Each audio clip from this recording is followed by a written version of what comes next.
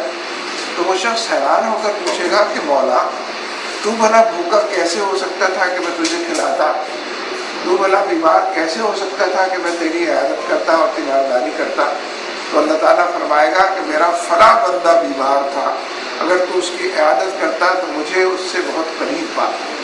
میرا فلاں بندہ بھوکا تھا، یعنی اس کی بھوک مٹانا، کسی کی بیماری مٹانا، اس کے لیے کوشاں ہونا، گویا اللہ کی خدمت کر رہے ہیں، اس کی تو خدمت نہیں کی جا سکتی، لیکن اللہ تبارک و تعالیٰ نے اس کو سمجھایا اسی طریقے سے ہے کہ تم مجھ کو اپنے سے بالکل قریب پاؤ گے جب میرے بندوں کی تم خدمت کرو۔ تو اس لیے وہ تمام لوگ بڑے قابل مبارکباد ہیں جو ڈونرز کی حیثیت سے ان راہوں کے اوپر خرچ کرتے ہیں، جو اس کا انتظام کرتے ہیں، جو اس کے لیے کوششیں کرتے ہیں، جو اس کے لیے سہولتیں فراہم کرتے ہیں، جو اس کو پلان کرتے ہیں، آرگنائز کرتے ہیں، مینیج کرتے ہیں، ڈیلیور کرتے ہیں اور گڈ گورننس کا مظاہرہ کرتے ہیں، وہ سب لوگ قابل مبارکباد ہیں کہ اس سیکوینس کے نتیجے میں بالآخر معاشرے کے اندر ایک خیر ابھرتا ہے اور لوگوں کی ضروریات پوری ہوتی ہیں۔ تو میں مبارکباد بھی دیتا ہوں اور اللہ تعالیٰ سے دعا بھی کرتا ہوں کہ اللہ تعالیٰ ان خیر کے کاموں میں برکت عطا فرمائے، ہماری نیتوں کو بھی درست رکھے، اخلاص ہمارے اندر پیدا فرمائے اور خدمت کے جذبے کو پروان چڑھائے اور اس کو قبول فرمائے۔ وآخر دعوانا الحمدللہ۔ شاہ صاحب، آج کل جو صورتحال ملک میں جو سیاسی صورتحال ہلچل مچی ہوئی ہے کہ بنگلہ دیش مدد کے حوالے سے لوگوں سے آپ نے اجازت لے لی ہے جو اس کے علاوہ دیکھیے، مجھے تو پچھلے چند روز سے کچھ خدشات لاحق ہو گئے ہیں اور مجھے لگتا ہے کہ مفاہمت کے نام پر کوئی بیل بنڈے چڑھ رہی ہے، بیک ڈور پالیٹکس جو ہے وہ فرنٹ ڈور پالیٹکس کے مقابلے میں غالب آ رہی ہے اور کوئی مکہ ہونے جا رہا ہے جس کے نتیجے میں الیکشنز کو ایک سال کے لیے ملتوی کیا جا سکے اور آگے کے کسی ارینجمنٹ کے لیے بھی موجودہ چار کے ٹولے کو ایک چانس اور مل سکے۔ کچھ کیسز بھی اسی لیے کھول دیے گئے ہیں تاکہ لوگ اس دباؤ کے نتیجے میں سچ اور حق کی طرف بڑھیں اور جو مکہ ہو رہا ہے اس کے اندر اپنا رول ادا کریں۔ اس لیے میں یہ سمجھتا ہوں کہ اس پوری صورتحال کا علاج ایک نکاتی ایجنڈے میں ہے کہ اپوزیشن کی تمام جینوئن جماعتوں کو ایک گرینڈ الائنس بنانا چاہیے 1 پوائنٹ ایجنڈے پر کہ الیکشنز اپنے وقت کے اوپر ایز پر اسکیجول ہو جائیں، لیکن 3 شرائط کے ساتھ الیکشنز ہوں۔ پہلی شرط یہ کہ با اختیار اور آزاد الیکشن کمیشن جو وجود میں آ چکا ہے، لیکن ہمارے فخرو بھائی کا جو ٹریک ریکارڈ ہے وہ استعفیٰ دینے کا ہے اور عمر بھی ان کی یعنی 80s کے اندر ہے، وہ مڈل 80s کے اندر ہے۔ میں ان سے بھی درخواست کرتا ہوں کہ وہ استعفے کی طرف بالکل نہ جائیں، چاہے ان پر ایک یا دوسری طرف سے دباؤ بڑھے، عوام کو اعتماد ملے۔ اگر ان پر کوئی دباؤ آتا ہے، پریشر آتا ہے، کوئی خطرات ہوتے ہیں، کوئی دھمکیاں ملتی ہیں تو وہ عوام کو اعتماد ملے تاکہ لوگ ایک ان کی پشتیبانی کریں۔ پہلی شرط آزاد اور خود مختار الیکشن کمیشن، دوسری شرط ایک ایسی انٹرم گورنمنٹ یا پوری حکومت کہ جو کنسنسس کے ساتھ، اتفاق رائے کے ساتھ بنے اور سب کا اعتماد ہو، اور تیسری چیز ایسی ٹرانسپیرنٹ الیکٹورل لسٹ کہ جس کے بارے میں لوگ یہ سمجھ سکے کہ واقعی یہ جینوئن ہے اور اس میں بھرتی کے نام جو ہے وہ نہ ہونے کے برابر ہے، یہ کم سے کم ہے۔ اس لیے ان 3 نکات کے مطابق الیکشن ایز پر اسکیڈول کرانے کے لیے گرینڈ لائن بننا چاہیے، اس کا کوئی اور ایجنڈا نہ ہو، یہ منیمم ایجنڈا جو ہے یہی اس کا حقیقی اور حتمی ایجنڈا ہو۔ اگر لوگ یہ کام نہیں کریں گے اور صرف اس کی حمایت میں بیان دے کر اپنی ذمہ داری پوری کریں گے تو مجھے ان سازشوں کے بروزگار آنے اور خطرات کے امڑنے کا خطرہ جو ہے وہ نظر بھی آ رہا ہے، دکھائی دے رہا ہے، اور مجھے لگتا ہے کہ وہ بڑھتا جائے گا اور اپنے آپ کو بڑھوائے گا۔ بہت شکریہ۔